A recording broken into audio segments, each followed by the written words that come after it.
Welcome to my YouTube channel the future nurse 24। তো সবার প্রথমে সবাইকে অল দ্য বেস্ট। তোমাদের আপকামিং যারা জিএনএম থেকে গ্রেড 2 সিবিটি টেস্ট দিচ্ছ সবাইকে বেস্ট অফ লাক পরীক্ষার জন্য। 31 ডিসেম্বর এক্সাম ডেট কোন দিন তোমরা জানো আশা করি। 31 ডিসেম্বর অ্যান্ড 1 জানুয়ারি অফ 2026 এই দুটো ডেটে এক্সাম পড়েছে। আশা করি এর মধ্যে সবাই সবার এক্সাম সেন্টার এবং এক্সাম টাইম, ঠিক আছে, ডেট, সেন্টার, টাইম, এই তিনটে জিনিসই তোমরা জানতে পেরে গেছো এবং কি নিয়ে যেতে হবে সেটাও জানতে পেরে গেছো। আমি তাও একবার কি নিয়ে যেতে হবে সেটার যে লিস্ট, এনলিস্টেড ডকুমেন্টসগুলো, সেগুলো আমি এই ভিডিওর মাধ্যমে একবার বলে দিচ্ছি। সেখানে অনেকের কোয়ারি ছিল, তো আমি কয়েকদিন অ্যান্সার দিতে পারিনি, আমি আরও একবার জানিয়ে দিচ্ছি সবাইকে। ওকে, আর আরও একবার বলছি সবাইকে অল দ্য বেস্ট, একদম যতটা বেস্ট পারবে তোমরা এক্সাম তোমাদের অল দ্য বেস্ট দিয়ে দেবে, ঠিক আছে। এরপরে আবার ইন্টারভিউয়ের ধাপ রয়েছে, এই ধাপটা পেরিয়ে গেলে এরপর ইন্টারভিউয়ের ধাপ রয়েছে।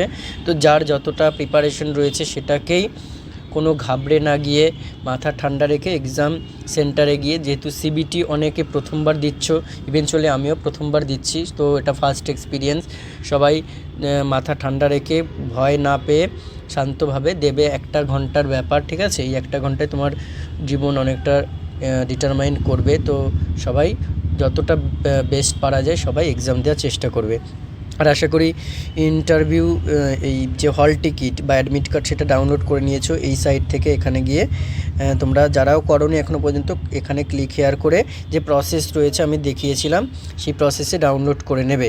আর অলরেডি মক টেস্টের লিঙ্ক দিয়েছে, এখান থেকে দেখে নিতে পারো, মক লিঙ্ক ফর সিবিটি, ঠিক আছে। এবার এখানে আমি আগের একটা ভিডিওতে দেখিয়েছিলাম বিএসসিদের যে মক লিঙ্কটা ছিল, সেটা হচ্ছে 3টে কোশ্চেনই বারে রিপিটেড ছিল। এটাতেও আশা করি কোনো নার্সিং রিলেটেড কোনো কোশ্চেন দেওয়া নেই। আর এমন অনেকে ভাবছে যে এই কোশ্চেনগুলোই হয়তো এক্সামে আসতে পারে। প্রথম কথা, এখানে নার্সিং রিলেটেড কোনো কোশ্চেনই দেওয়া নেই, ঠিক আছে। তো কী ডকুমেন্টস নিয়ে যেতে হবে আমি সেটা তোমাদের একটু জানিয়ে দিই। এখানে দেখো ইনস্ট্রাকশন টু দি ক্যান্ডিডেট। তো ফার্স্ট অফ অল যে পয়েন্টটা রয়েছে, the entries on the hall ticket are strictly as per the application form submitted by the candidate. তুমি অ্যাপ্লিকেশন করার সময় যে অ্যাপ্লিকেশন ফর্মটা সাবমিট করেছিলে সেই অনুযায়ী কিন্তু তোমার হল টিকিটে এন্ট্রিজগুলো সব লেখা রয়েছে। Print this hall ticket on A4 size paper using a laser print. এবারে লেজার প্রিন্টটা নিয়ে অনেকের ডাউট আছে যে লেজার প্রিন্টার মানে দাদা কি এমন ব্যাপার, মহান ব্যাপার, এরকম কিছুই নয়।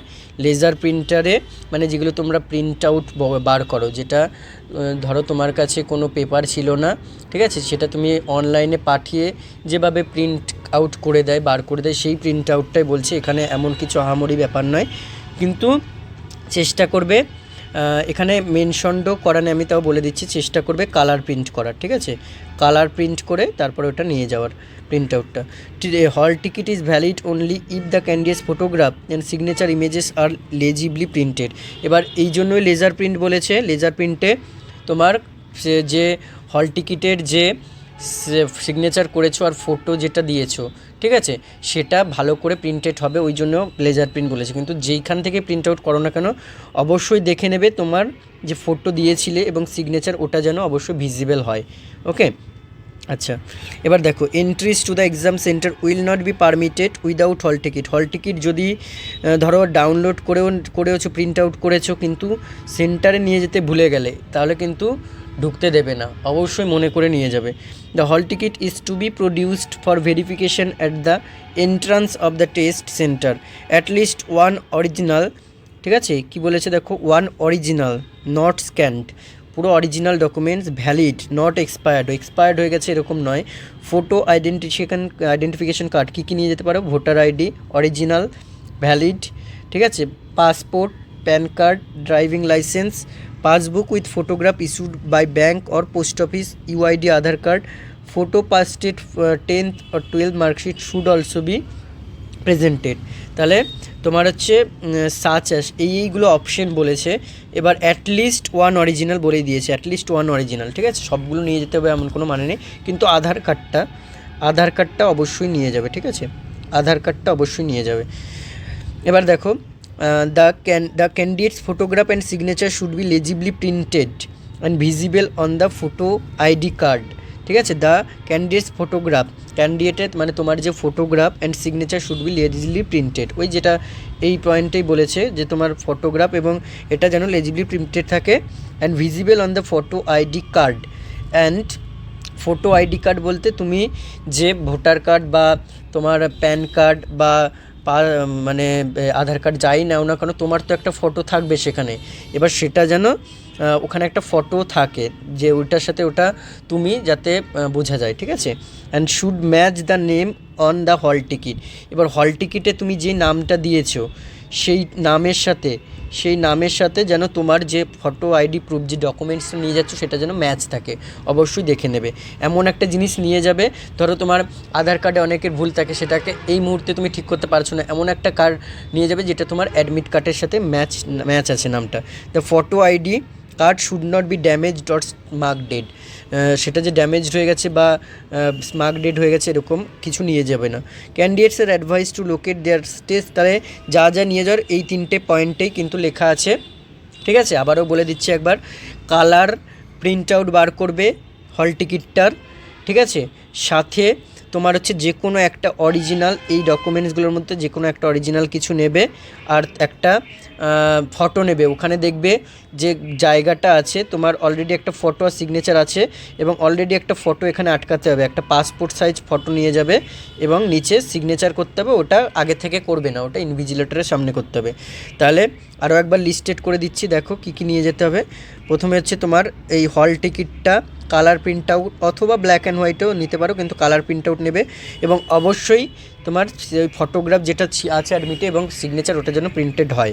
ঠিক আছে, আচ্ছা হল টিকিট নিলে এরপরে আধার অবশ্যই নেবে, আধার কার্ডটা অবশ্যই নেবে, আরও সাথে যে কোনো ডকুমেন্টস নিতে পারো।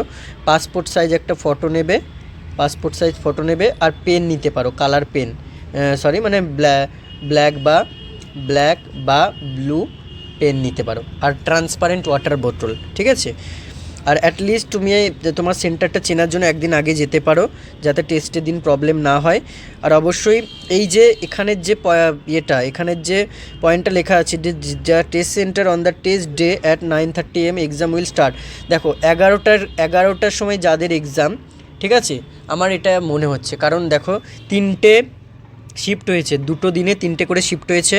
একটা হচ্ছে সকাল 11টা থেকে দুপুর 12টা, একটা হচ্ছে দুপুর 2টো থেকে দুপুর 3টে, একটা হচ্ছে বিকেল 5টা থেকে সন্ধ্যে 6টা পর্যন্ত।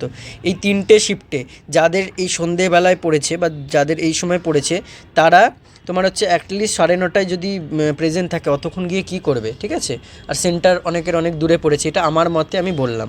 ওকে, এরপরে তোমরা চেষ্টা করতে পারো যে এটা 11টায় যারা এক্সাম তারা অবশ্যই 9:30টার মধ্যে চলে যাবে, 9:30টার মধ্যে, 9:30টার পর থেকে স্টার্ট এরকম বলছি না, 9:30টার মধ্যে চলে যাবে। ঠিক আছে, no candidate will be allowed to enter the test centre after 10:30 AM। PWD candidates will be get priority entry into the test centre.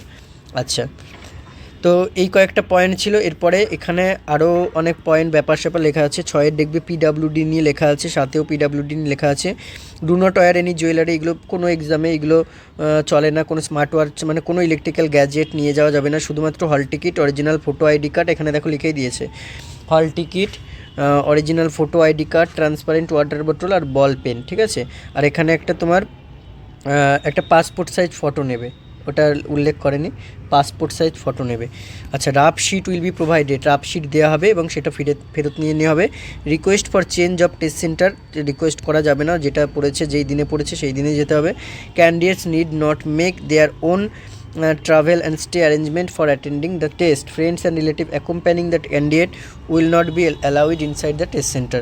যারা তোমার সঙ্গে যাবে তাদেরকে কিন্তু টেস্ট সেন্টারে অ্যালাউ করা হবে না, ভেতরে ঢুকতে দেওয়া হবে না। No TA or DO will be allowed candidate, এগুলো মোটামুটি যা যা আছে এরকম কোনো ব্যাপার নেই, কিন্তু মেন যেগুলো জিনিস সেগুলো 1 থেকে মোটামুটি 8 নাম্বার পয়েন্টের মধ্যে বা 9 নাম্বার পয়েন্টের মধ্যে যা যা আছে সব বলে দিলাম। তাহলে মোটামুটি কী কী নিয়ে যাবে আর তোমাদের কী কী গাইডলাইন্স রয়েছে আশা করি বলে দিলাম।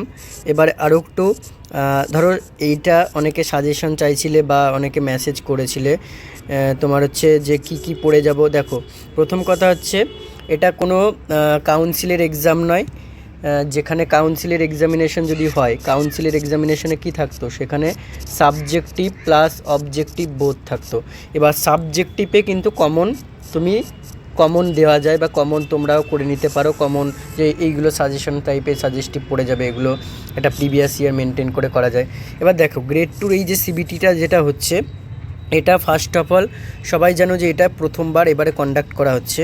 এর আগে কোনো দিনও এই নার্সিং রিক্রুটমেন্টের জন্য গ্রেড টু মানে সিবিটি বা এক্সামিনেশন এসব কিছু হয়নি, আগে ইন্টারভিউ ভিত্তিতে হতো। ঠিক আছে, তো সেই রিলেটেড এখন যদি তোমরা সাজেস্টিভ টাইপ চাও, সাজেস্টিভ টাইপ কিন্তু সেরকম অ্যাপ্রোপ্রিয়েটলি পুরোপুরি দেওয়া যাবেই না। ঠিক আছে, যেহেতু এটা কোনো রকম কোনো মানে কাউন্সিলের এক্সামিনেশন নয়, প্রথম কথা। আর দ্বিতীয় কথা হচ্ছে এখানে সাবজেক্টিভ টাইপ থাকবে না, যেটা থাকবে শুধুমাত্র অবজেক্টিভ টাইপ। এবার এই অবজেক্টিভ টাইপে কী থাকবে, যেটা হচ্ছে এমসিকিউ টাইপ কোশ্চেন থাকে। ঠিক আছে, এমসিকিউ টাইপ কোশ্চেনের মধ্যে এবার অবশ্যই এরকম কোনো সাজেস্টিভ টাইপ বা কমন টাইপ দেওয়া যায় না যেখানে তোমার কি না হুবহু এই কোশ্চেনটা আসবে। এমন কিছু টপিক বা কিছু সাবজেক্ট বলে দেওয়া যায় যেগুলো মাস্ট পড়ে যাবেই অবশ্যই, বা এগুলো অনেকে রেডি করেও নিয়েছো। তো এর মধ্যে এমন কিছু কমন মানে খুব বেশি কমন দেওয়াই যাবে না যে এইগুলোই অবশ্যই আসবে। এবার সাজেস্টিভের মধ্যে যদি সাবজেক্ট ওয়াইজ বলতে চাও তাহলে MSN 1 and 2, ঠিক আছে। মেড সার্জ নার্সিং 1 and 2 যারা পড়েছো ওটাই আবার রিভাইজ করে যাও যেগুলোই পড়েছো। এরপরে OBG অবস্টেটিক্যাল অ্যান্ড গাইনোকোলজিক্যাল নার্সিং যারা যেভাবে যেটুকুই প্রিপারেশন করে থাকো না কেন সেগুলো পড়ে যাবে। আচ্ছা, এরপর হচ্ছে MHN মেন্টাল হেলথ নার্সিং, যেটুকুই পড়েছো কিনা, যেগুলোই পড়েছো কিনা এক্সট্রা করে এখন কিছু দেখাতে হবে না। আর এরপরে হচ্ছে তোমার MSN এর মধ্যে ওইদিকে বায়োসায়েন্সটাও ঢুকে যাচ্ছে। বায়োসায়েন্স এটাও কিন্তু মেজর সাবজেক্টের মধ্যে পড়ছে, যেগুলো মেজর সাবজেক্ট আসছে কভার করা হবে সেগুলোর কথা আমি বলছি। তাহলে MSN হলো, OBG হলো, MHN হলো, বায়োসায়েন্স হলো, আর তার সাথে তোমার থাকবে কমিউনিটি। ঠিক আছে, আর পেডিয়াট্রিক CHN আর pediatric CHN child health nursing এবং তোমার হচ্ছে কমিউনিটি হেলথ নার্সিং, এগুলো হচ্ছে মেজর সাবজেক্ট। আর অবশ্যই যে 2 বা 3টে কোশ্চেন এবার বলা যাচ্ছে না, কারণ 6টা শিফট হবে, কার শিফটে কীরকম কোশ্চেন হবে। কিন্তু ইন্টার্নশিপের সাবজেক্ট যে যেইটুকু দেখেছো, ঠিক আছে, এখানে সাজেস্টিভ টাইপ আমি কিছু বলছি না, যে যেইটুকু দেখেছো ওগুলো অবশ্যই কভার করো। এবার মেজরিটি কোশ্চেন কোথা থেকে আসবে এটাও সেটের উপর নির্ভর করছে। একটা 31 তারিখের একটা সেট দেখলে হয়তো বোঝা যেতে পারে, কিন্তু MSN মেড সার্জ নার্সিং কিন্তু ভালো করে রেডি করে যাবে যেইটুকু পড়েছো। ওকে, আর আরও একবার বলছি, অল দ্য বেস্ট, সবাই নিজের বেস্টটা দাও, বেস্ট অফ লাক। এরপরে এই ধাপটা পেরোলে আরও একটা ধাপ রয়েছে, যেটা ইন্টারভিউ ধাপ। ঠিক আছে, সবাই ভালো করে এক্সাম দাও। আর কী নিয়ে যেতে হবে সেটাও বলেছি। আর অবশ্যই এগুলো প্র্যাকটিস করে যেতে পারো একটুখানি, যেগুলো হচ্ছে তোমার যে 2টো এক্সামিনেশন হয়েছে, বাঁকুড়া CHO এবং রামপুরহাট CHOর যে কোশ্চেনগুলো আমি ইউটিউবে দিয়েছি ওগুলো প্র্যাকটিস করে যেতে পারো। তাহলে মোটামুটি এটুকুই বলার ছিল। এরপরে এক্সামটা শেষ হোক, ইন্টারভিউ রিলেটেড, এরপরে আগে যেরকম আমি ভিডিও দিতাম আবার ইন্টারভিউ রিলেটেড টপিক আবার স্টার্ট করা হবে আস্তে আস্তে। ঠিক আছে, তোমরা আগে এক্সাম দাও, তারপরে ইন্টারভিউ রিলেটেড গাইড করানো হবে।